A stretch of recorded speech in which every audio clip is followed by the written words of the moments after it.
बिस्मिल्लाहिर्रहमानिर्रहीम। सुबह बखैर ज़िंदगी। आज एक बहुत अहम मसले की तरफ आपकी तवज्जो मबजूल कराने के लिए एक ख़ूबसूरत वाक़या आपके साथ गोश गुजार कर रहे हैं। पूरी तवज्जो से सुनिएगा कि ख्वाब अगर अजीम नस्ल का है तो फिर शादी उस लड़की से नहीं करते जिसकी फ़िज़िक और आपको उसकी फ़ेस ब्यूटी अट्रैक्ट करती हो, बल्कि शादी फिर उस शेर की बच्ची से करते हैं जो विजनरी हो, जिसके अंदर लीडरशिप की क्वालिटीज़ मौजूद हों। क्योंकि जिससे आप शादी करते हैं वो सिर्फ आपकी बीवी नहीं होती, वो एक लीडर होती है। इसने लीड करना है आपकी आने वाली नस्ल को और एक नेक मकसद देना है, एक अजीम नज़रिए को आपकी आने वाली जनरेशन की रगों में इंजेक्ट करना है। आपको बिस्तर के लिए औरत और काम के लिए मुलाजमा नहीं, बल्कि अपनी नस्ल के लिए एक माँ सेलेक्ट करनी है। अजीम माएँ ही अजीम कौमें जनती हैं।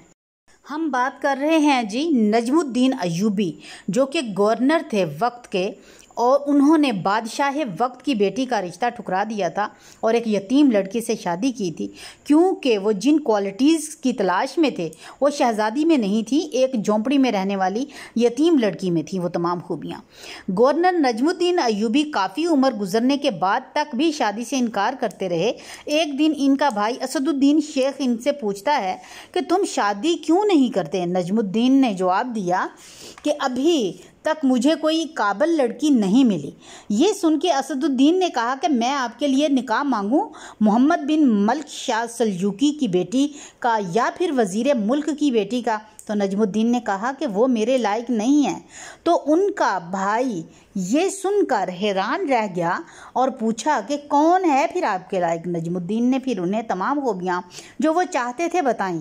उसने सुनकर कहा, हजूर ऐसी लड़की कहाँ मिलेगी। नजमुद्दीन ने जवाब दिया, अगर मेरी नीयत नेक है और खलूस वाली है तो अल्लाह पाक नसीब करेगा। ये सुनकर असदुद्दीन अय्यूबी खामोश हो गया।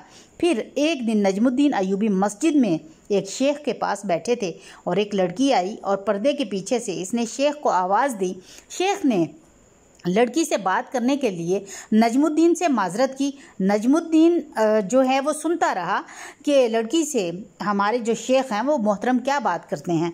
शेख मोहतरम ने लड़की से कहा कि तुमने उस लड़के का रिश्ता क्यों मुस्तरद कर दिया जिसको मैंने तुम्हारे पास भेजा था। लड़की ने जवाब दिया है, हमारे मोहतरम शेख, वो लड़का वाकई खूबसूरत और बड़े रुतबे वाला था, मगर वो मेरे लायक नहीं था। शेख मोहतरम हैरत से बोले, क्या मतलब, क्या चाहती हो। उसने कहा, शेख, मुझे एक ऐसा हमसफ़र चाहिए जो मेरा हाथ पकड़कर मुझे जन्नत में ले जाए और उसने मुझे अल्लाह ताला और उससे मुझे अल्लाह ताला एक ऐसा बेटा अता करे जो बला का शाहसवार और जंगजू हो और वो मुसलमानों का किबला अव्वल यानी बैतुल मुक़द्दस जो है वो वापस दिलाए। नजमुद्दीन हैरान रह गया, क्योंकि वो जैसा सोचता था वो लड़की भी बिल्कुल वैसा ही सोच रही थी। वो नजमुद्दीन जिसने हुक्मरानों और वज़ीरों की बेटियों के रिश्ते ठुकरा दिए ढह गया वहीं पे और उसने शेख से कहा कि इस लड़की से मेरी शादी करवा दें। शेख ने कहा, नजमुद्दीन, तुम गवर्नर हो और ये मोहल्ले की सबसे फ़कीर घराने की लड़की है। ये सुनकर उसने कहा, शेख, मैं सारी उम्र इसके इंतज़ार में रहा हूँ। इसने कहा कि मैं यही चाहता हूँ। गवर्नर नजमुद्दीन ने इस लड़की से शादी की और अल्लाह ने उनको वो बेटा अता किया जो बला का शहसवार और जहानत और दलेरी के किस्सों में आज भी तारीख़ में उसका नाम गूंज रहा है, जिसने मुसलमानों के किबला अव्वल यानी बैतुल मुक़द्दस को आज़ाद करवाया।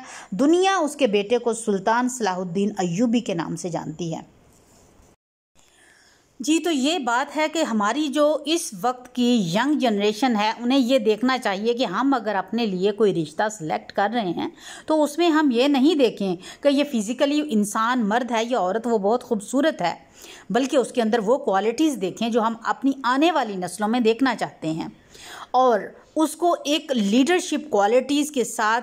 और ये स्टैंडर्ड्स मर्द ने ख़ुद से सिलेक्ट करने होते हैं और हमेशा औरत जो है वो अपने आप को बहुत जल्दी किसी भी तरह के माहौल में ढाल लेती है। ये उसके अंदर अल्लाह ताला ने खूबी रखी है, जैसे भी वक्त और हालात में हो वो अपने आप को ढाल लेती है। मैं यहाँ पे डिफेंड नहीं कर रही हूँ कि सिर्फ औरतें ही कुर्बानी देती हैं, लेकिन मकसद ये है कि अगर हम अब अर्तुगरुल गाज़ी देख के अर्तुगरुल को अपना हीरो बना सकते हैं तो यही ख़वातीन, यही हमारे मुआशरे की जो औरतें हैं वो अपने शौहर को देख के उसकी आइडियल बीवी बनने की कोशिश करती हैं। आप देखेंगे अपने इर्द गिर्द, अपने मुआशरे में ही आप इस चीज़ को ऑब्ज़र्व कीजिएगा कि जब एक लड़की शादी होकर जाती है तो वो जिस तरह के माहौल से आई होती है वो बिल्कुल उससे डिफरेंट हो जाती है।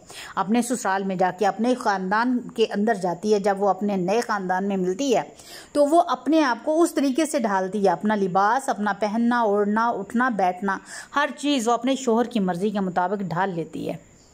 इसकी वजह ये होती है कि उसके लिए वो क्राइटेरिया, वो क्वालिटीज़, वो स्टैंडर्ड्स उसकी शौहर ने सिलेक्ट कर दिए हैं और उसको बता दिया है कि मुझे ये चीज़ें पसंद हैं। तो अगर हमारे मर्द हजरात, हमारी जो यंग जनरेशन है, वो अपने क्राइटेरिया को, अपने जो उनके स्टैंडर्ड्स हैं उनको इतना हाई कर लें, इस लेवल का कर लें कि उनको अपनी जो बीवियां हैं वो सिर्फ बिस्तर के लिए एक बीवी या काम के लिए एक जो है नौकरानी नहीं, बल्कि आने वाली नस्लों के लिए एक मां मुंतखब करनी है, तो उसके अंदर पहले उन्हें चाहिए कि वो ये तमाम क्वालिटीज़ पैदा करने के लिए खुद से सोच लें और फिर औरत को बताएं कि हमारी रिक्वायरमेंट ये है। अगर हम अपनी नस्ल के ऊपर इस वक्त इन चीज़ों पे तवज्जो दे लेंगे तो इंशाअल्लाहुल अज़ीज़ ये ज़रा नम हो तो ये मट्टी बड़ी ज़रखेज़ है। साकी शायर मशरक़ इल्लामा मोहम्मद इकबाल ऐसे ही ये बात नहीं कह गए। अगर हम अपनी आने वाली नस्लों को, अपनी इन नस्लों को नहीं समझाएंगे तो ये आने वाली नस्लें उस तरह की नहीं पैदा कर सकते हैं, वो नस्लें हमारी जनरेशन्स को नहीं दे सकती हैं जो कि सलाहुद्दीन अय्यूबी जैसी हैं। तो ये कोई इतनी मायूब बात नहीं है कि हम अपने बेटों को ये बात समझाएं, अपने भाइयों को ये बात समझाएं कि शादी किस मकसद के लिए कर रहे हैं। आप अपनी आने वाली नस्ल के लिए एक माँ सेलेक्ट कर रहे हैं तो इस चीज़ के बारे में सोचें।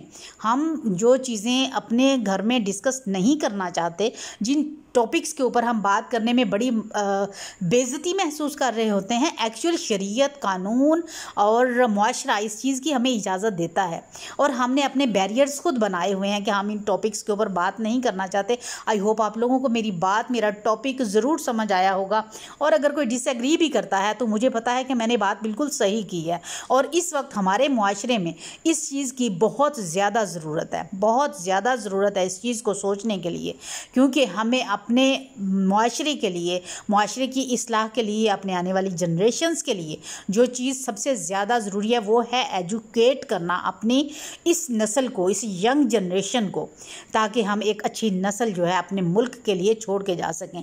ठीक है जी, तो मैंने आपके सामने जो है अपनी डेली रूटीन भी दिखाई है, जिसके अंदर जी मेरा चिकन का ब्रेकफास्ट था, चिकन एग ऑमलेट मैंने बनाया था, साथ मैंने बेटे के लिए पराठा बनाया था, सवैयाँ थी मिल्क वाली जो बनाई हुई थी, उसकी रेसिपीज़ अलग से भी मेरे चैनल पे मौजूद हैं। कुकिंग कर करके बाय द वे मैं बहुत थक चुकी हूँ, उसमें मुझे कोई रिवॉर्ड नहीं मिल रहा, कोई वीडियो मेरी वायरल नहीं जा रही है। तो मेरे थोड़ा सा शौक़ है कि मैं इस तरह की जो बातें हैं आप लोगों के साथ शेयर करूं, मे भी कि तेरे दिल में उतर जाए मेरी बात। ठीक है, मैं अपनी तरफ से अच्छी बात जो है सदका जारिया समझ के कर देती हूं। अगर किसी को अच्छी लगे तो वो ज़रूर फॉलो करेगा, दूसरों के साथ शेयर करेगा। शायद हमारे इस एक छोटी सी कोशिश से किसी दूसरे इंसान की ज़िंदगी संवर जाए या हम अपना कंट्रीब्यूशन दे सकें अपने आने वाली नस्लों के लिए। ठीक हो गया जी। और नींबू पानी अपनी ज़िंदगी में ज़रूर शामिल कीजिए। और सबसे पहले हम दुरूद पाक पढ़ लेते हैं, बाकी दुनियादारी तो चलती रहेगी। अल्लाह ताला के हुक्म के मुताबिक इन्नल्लाह व मलाइकतहु युसल्लूना अलन नबी या अय्युहल्लज़ीना आमनु सल्लु अलैहि व सल्लिमु तस्लीमा। जज़ल्लाहु अन्ना सय्यिदिना मुहम्मदन नबिय्युल उम्मी व आलिहि व अस्हाबिहि व बारिक व सल्लिम। और जी मैं इस पॉइंट पे अपने लिए डिनर रेडी कर रही हूँ और आप देख रहे हैं रेसिपी। साथ साथ आपसे रिक्वेस्ट है कि अगर आप फर्स्ट टाइम मेरे चैनल पे आए हैं तो ज़रूर मेरे चैनल को सब्सक्राइब कर दीजिए और मुझे अपने राय से भी ज़रूर आगाह कीजिएगा कि क्या आप लोग इस तरह की जो बातें हैं वो सुनना, जो रियल बेस्ड हमारे किस्से हैं, कहानियाँ हमारी तारीख़ का हिस्सा हैं, वो सुनना चाहते हैं या कुकिंग ही ठीक है। कुकिंग तो मेरी साथ साथ है ही, अगर आप लोग प्रेफर करेंगे तो मैं इस चीज़ की तरफ ज़्यादा अपने आप को ले आऊँगी और कुकिंग को कम कर देंगी, तो किसी भी नेचुरल सीन के साथ आपके साथ इस तरह की स्टोरीज़ जो हैं वो शेयर की जाएंगी।